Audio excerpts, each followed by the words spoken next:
Hi, this is Jim Clary, and I'm the Senior Geek.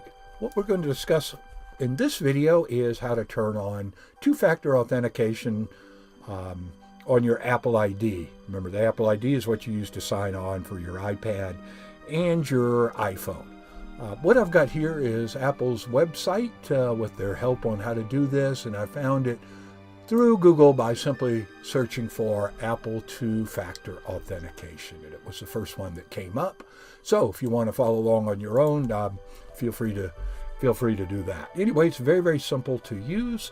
First, they describe how it works. Basically, we described this in the introduction, but you've basically got trusted devices, and those are your iPhones and your iPads that are signed in with your Apple ID, and trusted phone numbers, and these are phone numbers that you verified as owning.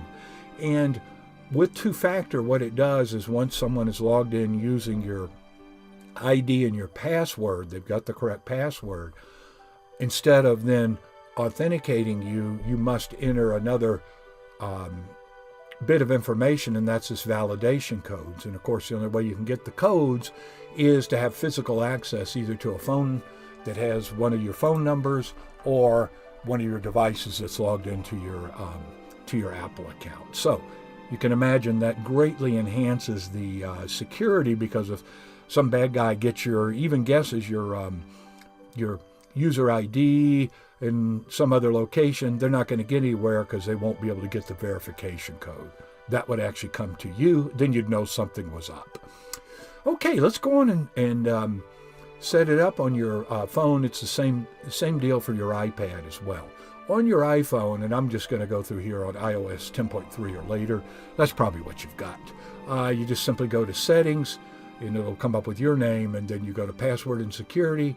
You click on Two-Factor, then you turn it on, and as you can see here, you continue. Now, what we got to do is we got to get that phone number in there. So you'll want to enter a phone number where you want to receive the validation codes. I recommend, and I use my phone number as the first one. So go on and put that in, and when you do, it's going to text you a code that you're going to have to then spit back to the phone to get it in. And you can do it all on the phone. It works fine. I know it looks a little goofy because it's the same thing, but that does work. That does work just fine. Okay, you're now set up.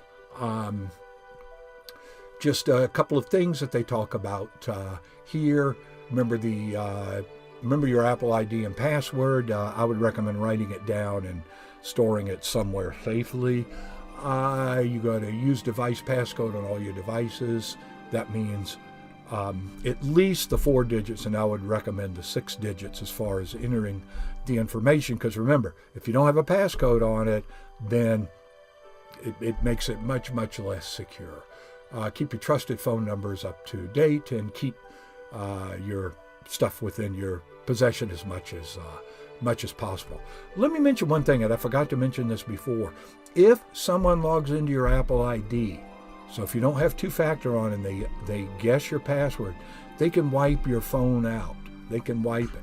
That's happened to at least in one well-known case a number of years ago. A technical writer, had his ID stolen, and they actually went through and deleted all of his photographs and everything else off his account. So they can completely wipe everything out. So you don't want to lose control of that. I would also recommend that you enter a second phone number, and that's described right here. As you can see, consider verifying additional trusted phone numbers other than your own phone. In case it's destroyed, you still got a way to get to it. And what I've done is I've done it with my wife. You can do spouse, anybody that's trusted, and you basically do the same thing to add that second phone number. Again, you go to your ID, your Apple ID, and then you go to security, you select edit, and you want to add one, just click add a trusted phone number.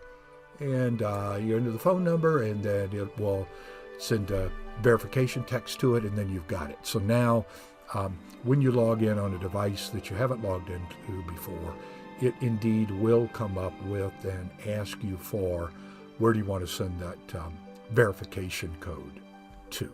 Now let's see what it'll look like when you log into a new device. I'm going to do it right here by going to iCloud. So I'm going to go to a new tab over here. I'm going to log into iCloud.com. And there we go. Okay, he's going to come up and he's got my email address, and now he wants to know my password. I'm going to put that in. Hold on for a second here. Let me get that in. Okay, I got my password entered. Let's log in.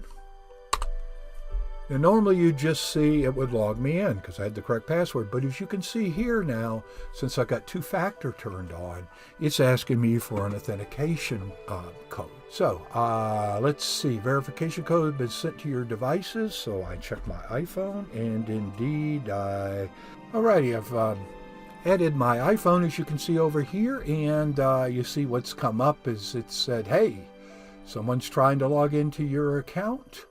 And if it was from a foreign country, you didn't know you were doing it. And you see it even knows I'm near Plano, Texas. So I'm going to allow that. So you push allow. And then it's going to give me my code that I've got to enter in here. So that was 938957.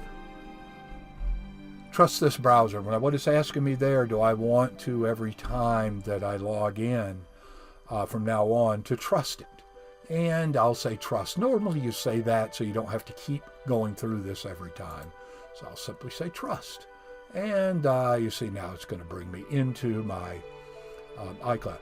By the way, a nice thing, and I didn't realize this before, is Find My Phone, my iPhone. You can do that from any computer as long as you, Windows or whatever, you've got a web browser on, Chromebook, whatever it may be, as long as you just log into iCloud and then you click the Find My iPhone once you're in on your Apple ID and you could find it. So if you don't have like your iPad along with you, any computer you got, open your web browser, go to iCloud.com, you can find the phone. Anyway, that's a bonus for you there. Okay, hopefully you found this useful. Again, I encourage you to use it. I know it's a pain. Security is always kind of a pain. Again, the lock that we have to use for our front door, we got to use a key. You can't just leave it unlocked.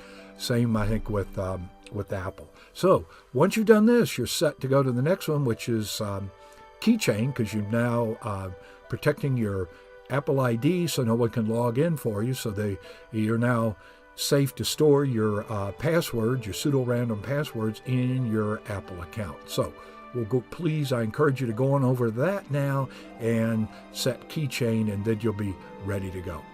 Again, if you like the video, thumbs up. Please subscribe to the YouTube channel, The Senior Geek, and hope to see you again on the Keychain video. Take care now. Bye-bye.